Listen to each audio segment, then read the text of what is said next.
জাহান্নামের দরজায় দাঁড়িয়ে ফেরেশতারা এই সমস্ত অহংকারীদেরকে বলবে, জাহান্নামের মধ্যে প্রবেশ করো। অহংকারীদের ঠিকানা কতই না নিকৃষ্ট, জোরে কন নাউজুবিল্লাহ। অহংকারী যারা, তাদের ঠিকানা এটাই হবে। অহংকার করা যাবে, অহংকার করবেন একমাত্র কে? অহংকার করার অধিকার একমাত্র কার? আল্লাহ তাআলা। আল্লাহ রাব্বুল আলামিন বলেছেন, অহংকার আমার চাদর। যে ব্যক্তি অহংকার করে সে যেন আমার চাদর নিয়ে টানাটানি করে। আপনার গায়ের চাদর যদি কেউ টান দেয় কেমন লাগবে? ভালো লাগবে? তা আল্লাহর চাদর যদি কেউ টান দেয় তার ঠিকানা কই হবে? সম্মানিত ভাইয়েরা, অহংকার কাকে বলে?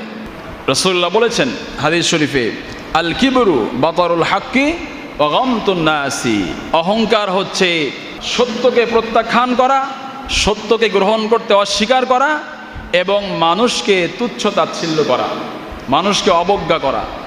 এই দুইটা হচ্ছে অহংকারের লক্ষণ। এই দুইটা গুণ যার মধ্যে থাকবে বুঝতে হবে তার কি আছে? অহংকার আছে।